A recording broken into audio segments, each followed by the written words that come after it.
Abra sua Bíblia em Gênesis capítulo 49. E eu quero ler esse texto. É um texto longo, mas eu quero ler e vamos fazer um estudo, uma meditação que pode mudar a história da sua família. Espero que o que vamos ler, o que vamos conversar, possa influenciar você a implantar na sua casa e na sua família a cultura da bênção. Gênesis 49, versos de 1 a 28. O contexto aqui é o seguinte: Jacó estava lá no Egito. Você sabe que José tinha ido para o Egito, e você sabe que quando José estava como governador do Egito, ele mandou buscar toda a sua família. Jacó e seus filhos foram para lá, e quando Jacó chegou no Egito, ele tinha 130 anos de idade. Ele viveu 17 anos no Egito. Agora Jacó estava com 147 anos, e ele estava no leito da morte. Ele sabia que ia morrer nas próximas horas. E o que esse homem de Deus fez antes de morrer é lindíssimo, que você vai ler comigo, você vai ver. Ele estava morrendo, mas não estava desesperado. Ele estava morrendo, mas não estava falando de falta de esperança. Ele estava morrendo, mas não estava falando de dor. Ele estava morrendo, mas não estava reclamando. Ele estava morrendo, mas estava profetizando. Eu pensei que eu vi o amém do povo que veio aqui adorar Jesus. Ele estava morrendo e estava profetizando. A última coisa que um homem de Deus, uma mulher de Deus deve fazer antes de morrer é orar e profetizar. Diga amém. Então ele chamou os filhos, os homens. Ele tinha 13 filhos, 12 homens e uma mulher, uma moça. E agora eles já estão homens casados, todo mundo casado, já são pais, já está todo mundo adulto. Mas ele chama os 12.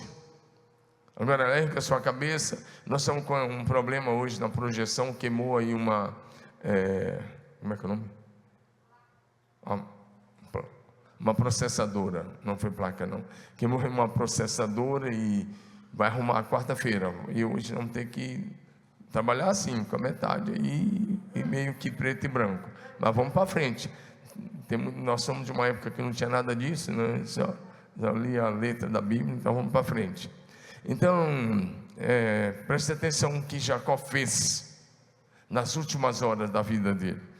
Que coisa linda, maravilhosa. Gênesis 49, de 1 a 28. Depois Jacó chamou os seus filhos e disse: ajuntem-se e eu lhes farei saber o que vai acontecer com vocês nos dias futuros. Olha que coisa. Vocês vão agora saber o que vai acontecer. Reúnam-se e ouçam, filhos de Jacó. Ouçam o que diz Israel. Deus tinha dado o nome dele a Israel, pai de vocês. E ele começa pelo primogênito, Rúben. Rúben, você é meu primogênito, minha força e as primícias do meu vigor, o mais excelente em dignidade e o mais excelente em poder, impetuoso como água. Ele diz: mas você não será o mais excelente, porque você cometeu um pecado, porque você subiu ao leito de seu pai e o profanou.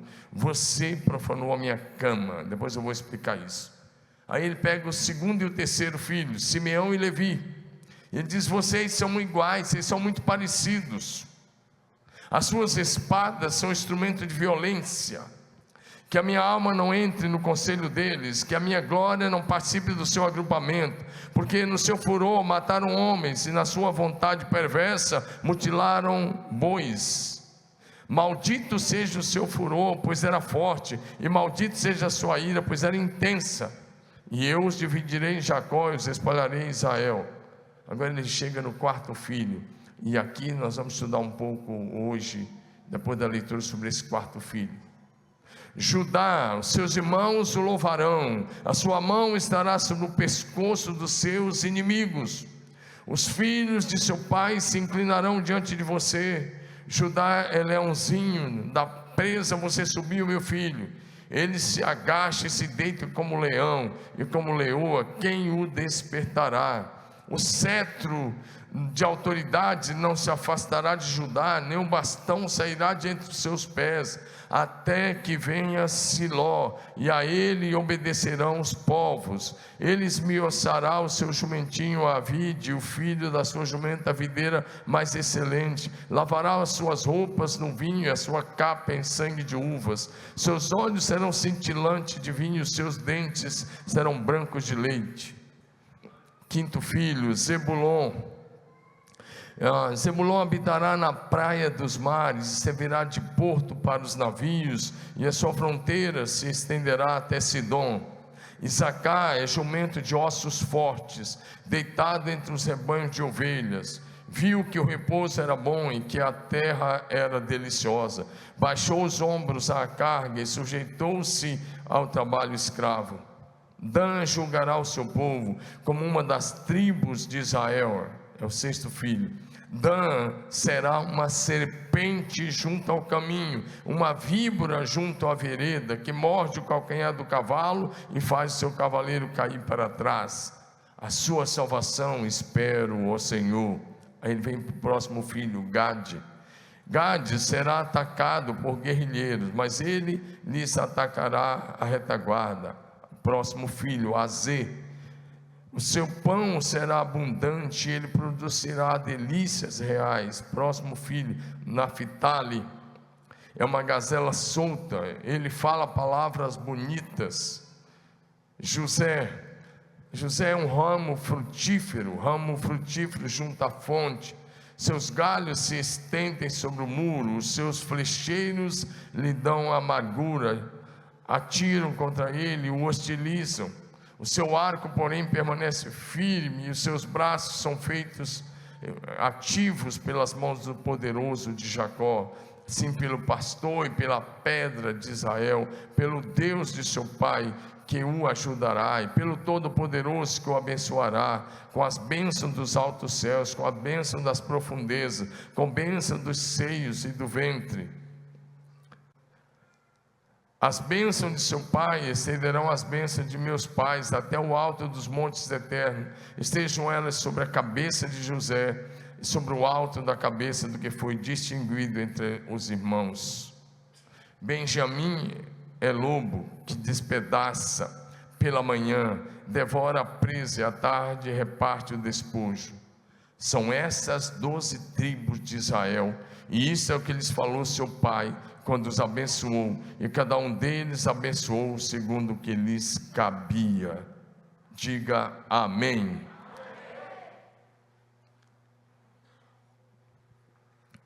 Queremos estudar sobre a cultura da bênção na família, porque essa é uma das verdades que precisa ser restaurada nesse tempo em cada casa. O projeto que estamos desenvolvendo, eu e minha família no céu. Por favor, tira um pouco da microfonia aqui, se for possível, tá? O projeto que estamos desenvolvendo, eu e minha família no céu. Nosso desejo único é levar você e a sua família de volta para a Bíblia diariamente.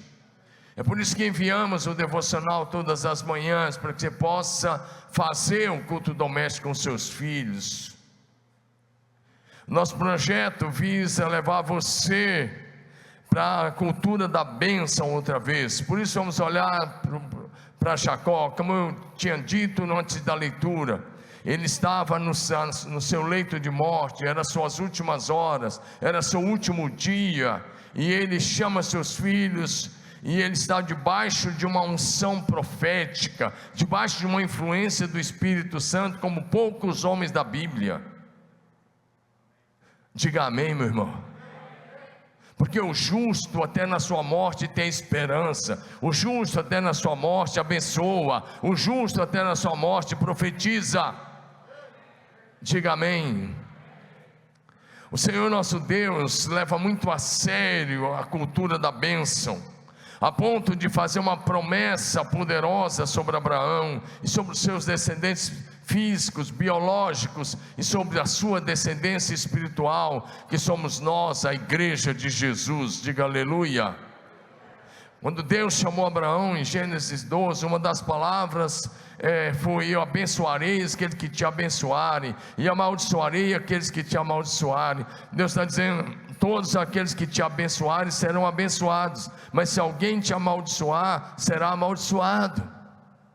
E quando você vai para Gálatas capítulo 3, de 8 em diante até o final, você vai ver que essas promessas feitas a Abraão estão sobre a minha vida e sobre a sua vida. Você que está em Cristo Jesus, diga aleluia. Quando nós lemos a Bíblia Sagrada, falei sobre isso terça-feira passada, quando nós lemos a Bíblia Sagrada, a palavra de Deus, e quando nós chegamos em algumas listas genealógicas, ali no livro de 1 Crônicas, ou quando chegamos lá em Mateus, ou lá em Lucas 3, a nossa tendência é pular a lista genealógica. Eu também já fiz isso várias vezes, até que um dia eu estava fazendo, e o Espírito Santo falou: o que você está fazendo, rapaz? E eu disse: estou pulando a lista genealógica, porque eu não gosto de ler isso. E Deus disse: leia, e eu li. E Ele disse: lê de novo, e eu li de novo. E Ele disse: lê de novo, e eu li de novo. E Ele perguntou: entendeu? Eu falei: não. É claro que o Espírito Santo é tão gentil que Ele está ensinando a gente. E eu falei: mesmo não. Ele falou: lê de novo, eu li de novo. E Ele falou: e aí? Eu falei: não entendi nada. E Ele falou: Domingos, cada nome que você lê nessa lista genealógica trata-se de um pai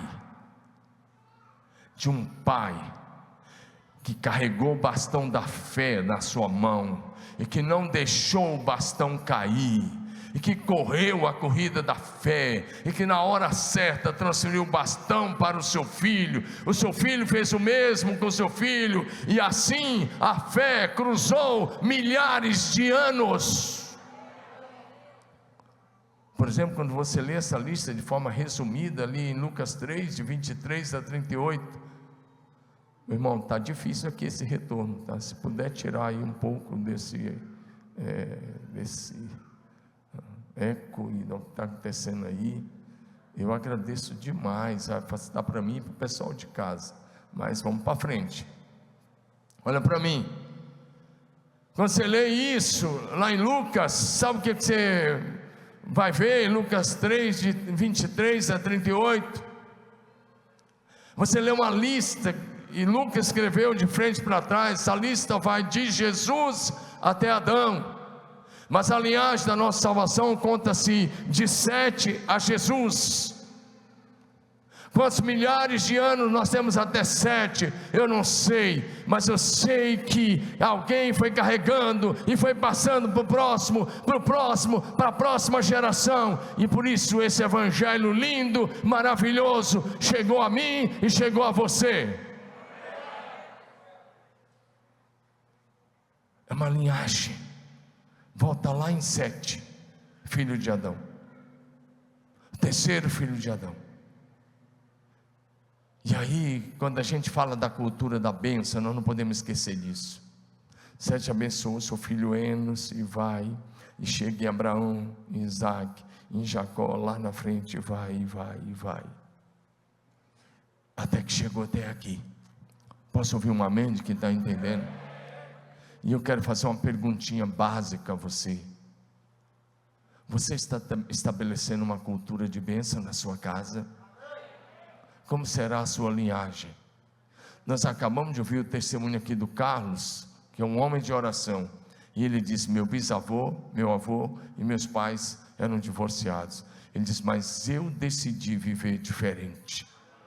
Então, se você olha para trás e tem um histórico assim, encerra esse histórico, começa a linhagem abençoada a partir da sua casa. Aleluia! Quando você olha para os filhos de Jacó, não eram gente muito boa não, era gente igualzinho eu e você.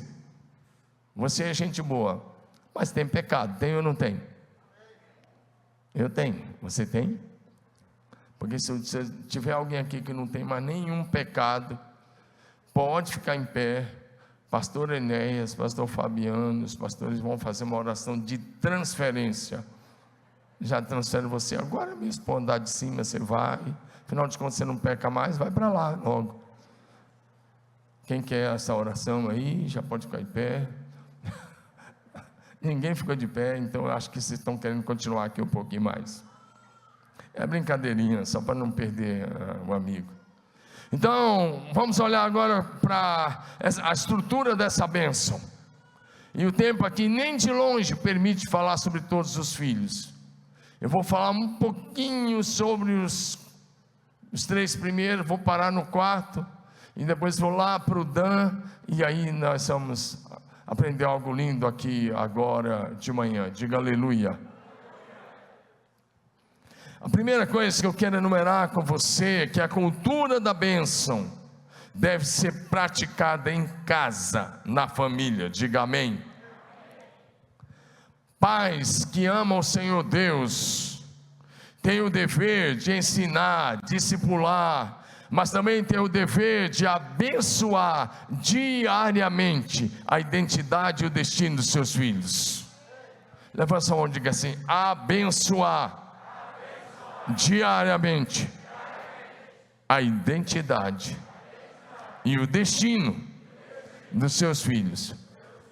Isso não faz parte da cultura brasileira e não faz parte da cultura mundial. É bem mais fácil falar uma besteira. É bem mais fácil, quem não conhece Jesus, falar um palavrão. É bem mais fácil tecer uma crítica rapidamente. É bem mais fácil falar uma palavra negativa. Agora, abençoar a identidade, e a identidade diz respeito daquilo que a pessoa é, e abençoar o destino faz parte da cultura do céu. E nós somos chamados para praticar a cultura do céu dentro das nossas casas. O objetivo é que você pratique a cultura do reino de Deus, a cultura do céu, dentro da sua casa, com a sua família. Não importa o que aconteceu, comece agora. Diga amém. Então Jacó fala: Rubem, se aproxima. E ele se aproxima. O natural é que o Rubem deveria, Rubem mesmo, sem S.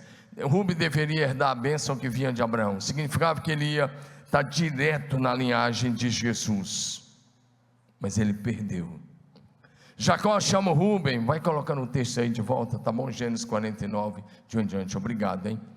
E aí ele chama o Rubem e diz: se aproxime. O Rubem se aproxima, e ele diz: você é o meu primogênito, você é a minha força, você é o meu vigor. E ele só fala a palavra boa: você é excelente, você é excelente em dignidade. Outra palavra, você tem caráter, você é joia, você é 10. Mas agora presta atenção que o Jacó vai dizer: você perdeu a bênção. Você perdeu a bênção que vinha de Abraão e de Isaac. Sabe por quê? Porque lá na sua juventude ele disse: você se prostituiu com a minha concubina. O Rubem tinha se prostituído com uma das concubinas de Jacó, a Bila. E porque ele se prostituiu com aquela mulher, ele deixou de entrar para a linhagem direta de Jesus. Deus perdoa os nossos pecados, mas aquilo que fazemos traz sérias consequências. O que Jacó disse sobre ele era verdade. Ele foi o único que queria salvar o José, quando os irmãos resolveram matá-lo e vender ele. Então, vamos colocar aqui no poço, porque a ideia dele era tirar e salvar o rapaz. Ele era aquilo mesmo que o Jacó falou, mas ele tinha cometido um pecado lá na juventude, e isso fez com que ele não recebesse a bênção que vinha do seu bisavô Abraão. Ele não entra para a linhagem direta do Messias. E aí Jacó chama Simeão e Levi, irmãos de Rubem, todos filhos ali de Jacó, com a sua esposa Lia. E aí ele diz: vocês são iguais, vocês são violentos. Por quê? Porque quando Jacó entrou em Canaã de volta, ele tinha uma filha chamada Diná, 12 rapazes e uma moça, quando ele chega de volta. E aí eles estão numa região chamada Siquém, e quando eles estão lá, um rapaz se apaixonou pela Diná, ela saiu para dar um passeio, o cara foi lá e pegou a Diná, e levou lá para a casa do pai dele, ele era uma espécie de príncipe naquela região, levou para a casa do pai dele, já teve relações sexuais com a Diná, e aí, depois que ele fez tudo, ele resolveu ir lá, à noite ia com o pai dele, pedir a Diná em casamento. O Simeão e o Levi e os outros irmãos tinham chegado, e eles resolveram armar uma para aquele pessoal. Eles falaram: tudo bem, a nossa irmã vai casar com vocês, com uma condição: nós aqui somos circuncidados, nós somos o povo da aliança com Deus, e nós somos circuncidados, nós só cederemos se vocês circuncidarem. O cara estava apaixonado pela Diná, falou: tudo bem, todos os homens da minha cidade vão circuncidar, e foi lá e mandou circuncidar todo mundo. Circuncisão é uma espécie, como se fosse uma cirurgia de fimose, na época sem anestesia, não tinha nem analgésico, e era feito com a faquinha de pedra. E agora no terceiro dia os caras estão lá, todos com dores, muito doloridos, não podiam nem se movimentar. Simeão e Levi pegaram as suas espadas, entraram naquela pequena cidade e mataram todos os homens. E como terminaram de matar, estavam tão furiosos, que eles pegaram as suas espadas, e os bois que eles foram vendo pelo caminho, que deixaram eles se aproximar, e cortaram as pernas do boi, a parte de trás. Que coisa terrível. E Jacó agora está morrendo, mas está se lembrando desse episódio, e ele diz: vocês perderam a bênção que vinha de Abraão, por causa da maldade de vocês, por causa do crime que vocês cometeram.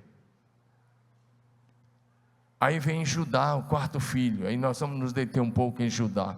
Coloca aí Judá, é o próximo versículo. E aí agora, próximo, oitavo, nono. Aí, a partir daí, ele começa falando de Judá. Também não era gente boa, não. Não era gente boa.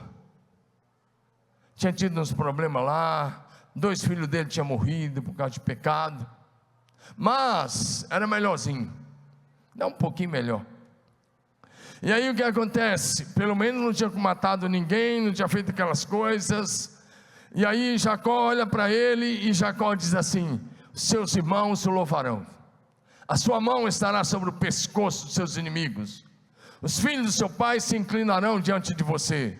Sabe o que Jacó está dizendo? Judá, você está recebendo a bênção que vem de Abraão. Você assumirá uma posição de governo sobre Israel. O governo da nação, quando vocês se organizarem, estará sempre com vocês. Pode colocar no próximo versículo.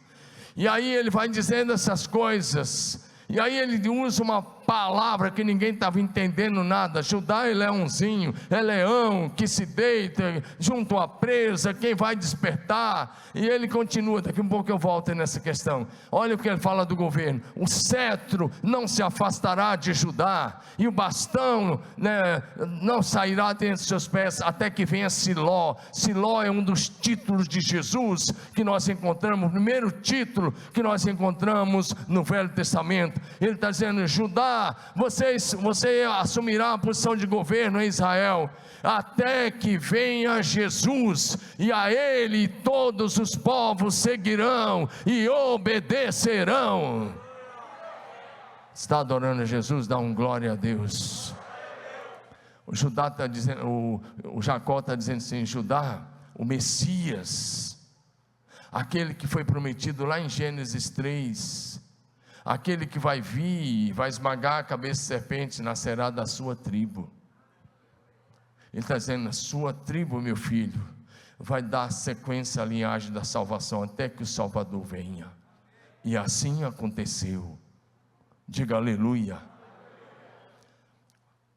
O povo ainda ficou muitos anos no Egito, depois da morte de Jacó. Mas quando eles saíram, e depois do êxodo, quando eles entraram na terra prometida, a primeira capital foi Siló, ou Shiló, e ficou ali vários anos ali, né? Gibeá também, de Saul, foi um dos lugares onde Saul ficava também. Mas em seguida, quando Davi assume, e bem antes, já o governo está sempre dentro da tribo de Judá. E quando Davi conquistou Jerusalém há 1000 anos antes de Cristo, Jerusalém ficou pertencendo à tribo de Judá. Era para o pessoal de Benjamim conquistar, mas eles não conquistaram. Davi conquistou, e Davi era da tribo de Judá. Todos os grandes reis de Israel, com uma única exceção que foi Saul, vieram da tribo de Judá. Lembra que Jacó falou: o cetro vai estar na sua mão, o governo vai estar na sua mão. E como Jacó profetizou, aconteceu, até que veio Jesus. E Jerusalém está lá há 3000 anos como capital de Israel, na tribo de Judá. E quando veio Jesus, nasceu em Belém da Judeia, do jeito que o Jacó havia profetizado. Pai, a sua palavra de bênção é poderosa. Mãe, sua palavra é poderosa. Então, por favor, não amaldiçoe a identidade do seu filho. Por favor, não fale palavrões sobre o seu filho. Por favor, não diga que ele não é inteligente. Não diga que ele não vai aprender. Não lance palavras pesadas sobre ele. Fale o que é bom. Abençoe, abençoe, abençoe. Diga a ele todos os dias que onde qualquer pessoa chegou, ele vai chegar. Ela vai chegar. Porque você vai aplicar na sua casa e praticar a cultura do céu. Diga aleluia. Os maiores incentivadores e motivadores dos filhos devem ser os seus pais. Como é que é o ambiente dentro da sua casa? Como é que vai a cultura da bênção lá na sua casa? Como é que vai a cultura? Eu não quero nem ouvir amém, eu quero saber como vai a cultura lá. Vocês praticam isso diariamente? Essa palavra de Jacó foi tão séria. Quando eles saíram, sabe que a palavra de Jacó virou símbolo. A palavra de Jacó foi tão poderosa, que quando eles saíram do Egito, eles estavam desde o início organizados em 12 tribos, cada tribo tinha a sua bandeira. E nos 40 anos no deserto, eles marchavam por tribo. E quando eles saíam, a tribo de Judá tinha a sua bandeira. Olha para mim, sabe qual era o símbolo da bandeira de Judá? Era um leão. Diga amém. Mas também tinha um segundo símbolo que eles usavam, era um cordeiro. Sabe qual é o símbolo da próxima tribo que eu vou falar? A tribo de Dan. Vai para o verso 16. Daqui a pouco eu vou mostrar isso em vídeo para vocês. O símbolo da tribo de Dan era uma serpente, o principal símbolo. Lá em Jerusalém, quando você vai a Jerusalém, espero que você vá conosco ano que vem. Já estamos com metade da caravana organizada. Fica aí a propaganda e a dica. Procure a Rosana, já faça sua inscrição, que nós vamos em novembro de 2022, se o Senhor assim quiser. Eu creio que Ele quer. Agora o que acontece? Você pode ir no centro de Jerusalém e olhar lá o símbolo das 12 tribos, confere, e você vai olhar o que Jacó disse, vai estar tudo como Jacó falou. Agora olha para Dan, verso 16, primeira coisa que ele disse: Dan julgará o seu povo como uma das tribos de Israel. Ele está dizendo: Dan, vai ter um governante que vai vir da sua tribo, e teve. Sabe quem foi o governante da tribo de Dan? Sansão. No período dos juízes, Deus levantou Sansão, e ele julgou Israel 20 anos. Mas, o verso 17, tem uma palavra duríssima, que virou o símbolo da tribo de Dan.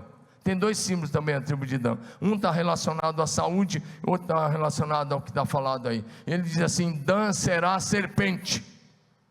Agora, olha para mim, esse pai está morrendo, ou quase morrendo, e ele vira para o filho Judá, e ele diz: você é leão. E Judá nem está entendendo muito o negócio do leão, mas ele disse para o outro: você é serpente. Que loucura é essa? Sabe o que Judá estava dizendo? Desculpa, sabe o que Jacó estava dizendo? Judá, meu filho, o Salvador vai vir da sua descendência. Dá um amém aí, dá um glória a Deus. Mas agora ele olha para o Dan e fala: Dan, o anticristo, o diabo, Satanás, a antiga serpente, quando enviar o anticristo, vai ser da sua tribo. Que coisa, o pai tem que falar que o Messias vem da tribo de um, mas o anticristo virá como descendente da outra tribo. Essa tribo de Dan, quando Israel se dividiu nos dias de Roboão, ela estava dividida, metade tinha ficado nas campinas da Jordânia, junto com a tribo de Gade, mas a outra metade estava lá numa região do nascente do Jordão, chamado Banhas. Jeroboão, um rei que levou Israel ao pecado, construiu lá em Banhas um lugar de paganismo, de adoração pagã, de um centro de idolatria. Quando você vai lá até hoje é possível ver esses nichos da idolatria ainda daqueles dias. Esse lugar mais tarde chamou-se Cesareia de Filipe, é aquele lugar onde Jesus foi com os apóstolos e disse: eu edificarei a minha igreja e as portas do inferno não prevalecerão contra ela. Naquele lugar, na tribo de Dan, virou um centro de paganismo, de adoração. Ali você está perto da divisa do Líbano, perto da divisa da Síria, e os povos vinham ali, era um paganismo sem fim, um lugar macabro, porque ali, em alguns cultos, a uns daqueles deuses, alguns pais ofereciam seus próprios filhos em holocausto. Ali homens faziam sexos com cabras, com animais, adorando a um deus Pan, Deus com D minúsculo, e dessa palavra Pan vem a palavra pânico. Isso era um lugar nojento, na tribo de Dan. Mas, essa profecia, deixa o texto lá, filho, Gênesis 49, 17, quando ele diz: Dan será serpente, essa parte ainda não se cumpriu. Ei, olha para mim, essa parte se cumprirá a qualquer momento. Está em aberto essa profecia. Jacó está abençoando. Quando eles entraram na terra prometida, cada um ocupou o espaço como Jacó tinha dito. Como eu disse, o tempo não vai me permitir falar, o assunto é muito amplo, mas eu queria voltar a ajudar. Jesus vem, nasce em Belém da Judeia, cumpre seu ministério, morre na cruz, ressuscita, sobe aos céus. Mas e a história do leão? E você fica: mas peraí, cadê o leão que o Jacó falou lá? E aí no ano 90 depois de Cristo, na revelação do Apocalipse, João tem uma visão da glória, ele é arrebatado, e ele vê a Deus, o Pai, assentado no alto e sublime trono, com um livro na mão, e ele vê um anjo forte, bradando, para que todo o universo ouvisse: quem é digno de abrir o livro e desatar os seus selos? E João disse: eu chorava muito, porque ninguém, nem no céu, nem na terra, nem debaixo da terra, for achado digno de abrir o livro, e nem mesmo de olhar para ele.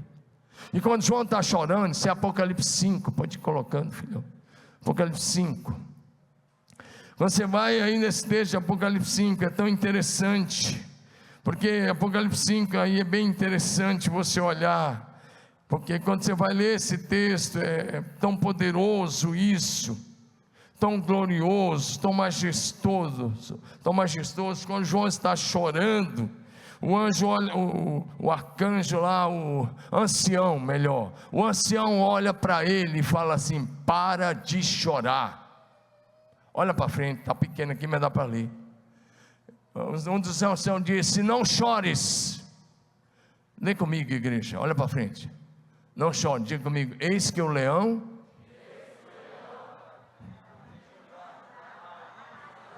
Vamos ler de novo, porque não é possível. Levanta sua cabeça, vamos lá? Não chores.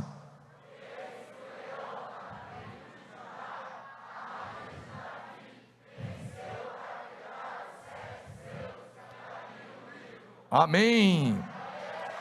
Dá um aplauso a Jesus. Agora, a palavra de Jacó sobre Judá tinha se cumprido na íntegra. Porque agora, o que Jacó estava dizendo? Imagina isso, Jacó viveu há 1800 anos antes de Cristo, e o homem está tendo uma visão de Jesus glorificado.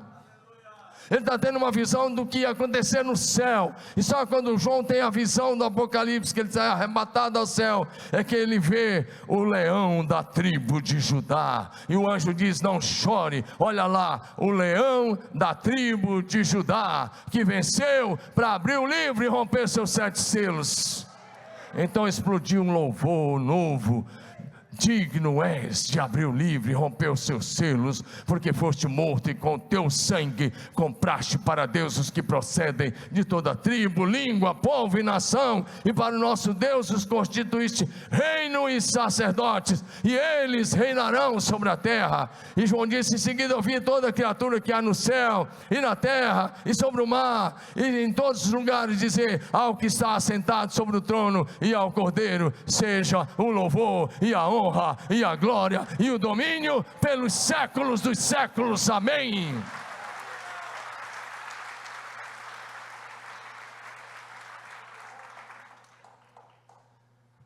Esse pai estava lá antes de morrer, e ele diz tudo aquilo a Judá, e a última parte da profecia só se cumpre lá no Apocalipse.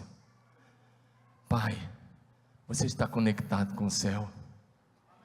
Você tem palavra de Deus para dar aos seus filhos? Mãe, eu não sou pai, mas um dia você vai ser, em nome de Jesus. Eu não sou mãe, um dia você vai ser, em nome de Jesus. Eu espero que você se case em nome de Jesus. Constitua a família, diga aleluia. Mas estabeleça a cultura da bênção. Diga a cultura da bênção. Quando Deus chamou Abraão, ele disse que era para ele abençoar os seus filhos, discipular os seus filhos, ensiná-los a amar o Senhor, para que a descendência dele andasse com Deus, para que Deus fizesse vir sobre ele todas as promessas. Eu estou encerrando, mas quer dizer que a história não encerra ainda aí onde paramos. Vai comigo para Apocalipse capítulo 21, verso 12. Aqueles filhos tinham feito muita maldade, eles tinham feito muito pecado, mas quando eles se acertaram uns com os outros, lembra da palavra do domingo passado? Quando eles se perdoaram, quando eles se acertaram, aquilo que está relatado em Gênesis 45. Quando José perdoou e liberou o perdão, eles se organizaram. Eles formaram as 12 tribos, que até hoje, se você conversar com um judeu, olha para mim, você pode perguntar de que tribo você é, ele vai saber te dizer. Aí, sabe o que vai acontecer? Lá na Nova Jerusalém tem 12 portas sobre as muralhas. Sabe o que vai estar sobre as 12 portas? O nome de cada um daqueles 12 patriarcas. Eu não sei o que esses caras fizeram, mas na Nova Jerusalém, onde nós vamos habitar, ao entrar pelas portas, você vai ver um anjo poderoso. Apocalipse 21, 12, tá, filhão? Mas você vai ver o nome deles. Qualquer uma das 12 portas vai estar o nome de um deles. Tinha uma muralha grande e alta, com 12 portões, e junto aos portões 12 anjos, e sobre os portões estavam escritos o nome, a saber, os nomes das 12 tribos dos filhos de Israel. E o nome de cada tribo é o nome de cada um deles. Já pensou isso?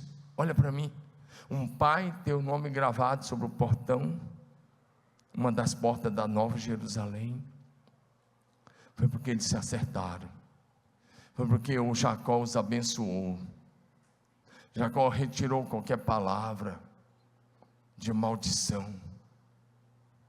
Jacó declarou a palavra da vida e a palavra da bênção. Talvez você vai falar: meus filhos não moram mais comigo, mas dá tempo. Você tem seus netos, abençoa seus netos. Tem seus bisnetos, ou vai ter, abençoa. Começa na tua casa, uma linhagem abençoada e abençoadora. Amém? Olha só, que eu fiquei devendo um negócio aqui, vê se tem um vídeo aí, que eu ia mostrar 3 coisinhas do vídeo. A primeira é aquele brasão que tem o nome das 12 tribos, aqui ó, segura aí, só um pouquinho. Essa moça chama Aline, uma brasileira da tribo de Levi, que mora lá, segura lá onde ela está falando um pouquinho. Essa menina chama Aline, é uma gaúcha brasileira, mora lá há 20 anos, uma guia de turismo. Aqui tem um brasão, você pode ver isso lá em Jerusalém, nesse lugar, das 12 tribos, tem os símbolos. Agora, aí tem um menorá no meio, vai ter os símbolos, isso está lá, né, gravado desse jeito aí, né, bem em mosaico. Agora vamos lá, passa um pouquinho, que eu ia mostrar o símbolo da tribo de Judá, né, Judá.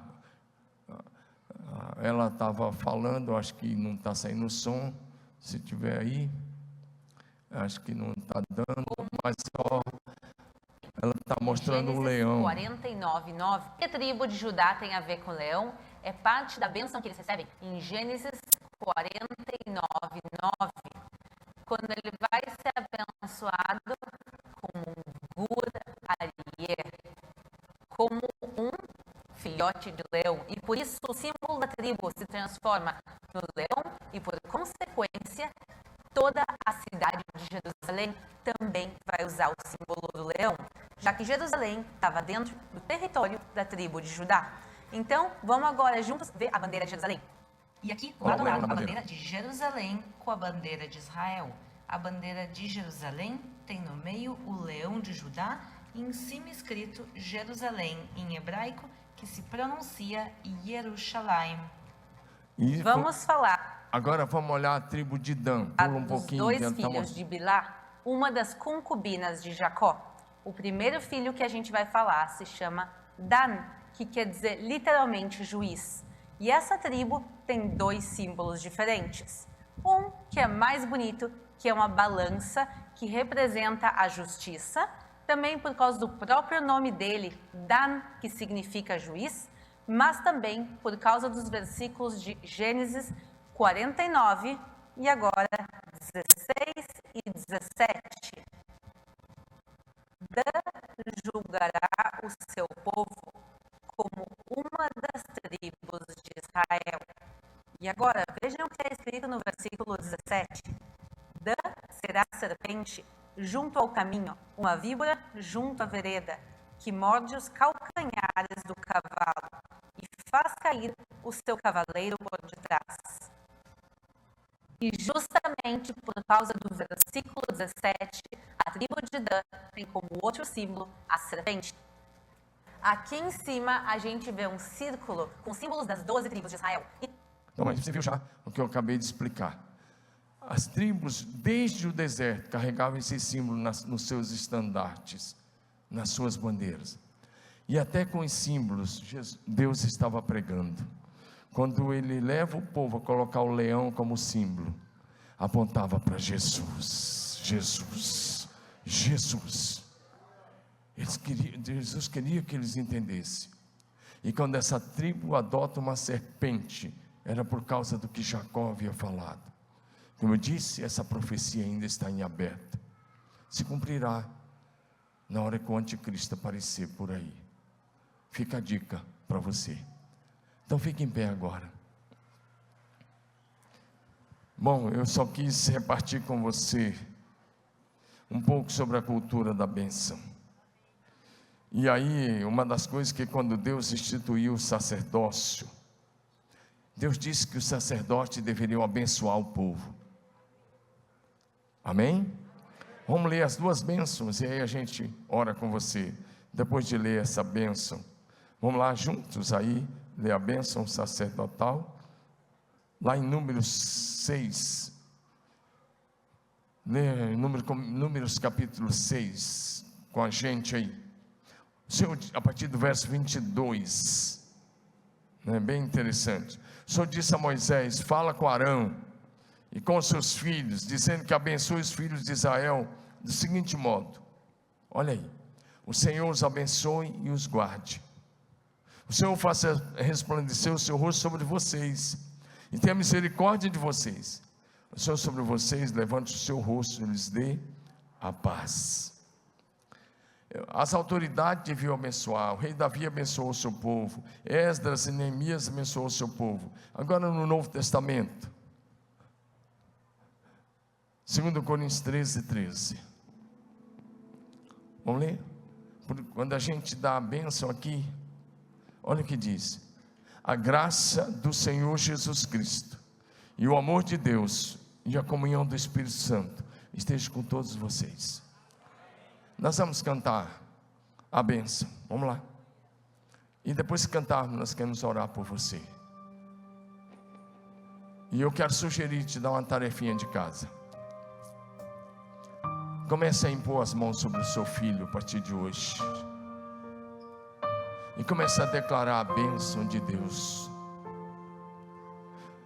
Não deixe seu filho sair de casa sem que você o abençoe. Abençoe ao se levantar, ao ir para a escola, ao ir para a faculdade. Abençoe quando ele for se deitar. Abençoe. Estabeleça a cultura da bênção na sua casa. Sua família será gloriosamente, poderosamente abençoada. Eu não vim aqui contar histórias. Eu vim aqui inspirar você com o que esse homem fez, Jacó. E agora é a sua vez, papai. É a sua vez, mamãe. Meu pai e minha mãe não são cristãos. Então você abençoa eles, para que a salvação do Senhor encontre na vida dele. Eu gostaria que enquanto nós cantássemos agora, enquanto nós vamos cantar, se o seu filho está aqui, se a sua filha está aqui, sai do seu lugar, fica do lado dele, abrace seu filho, sua família, impõe as mãos e comece a abençoar aqui agora.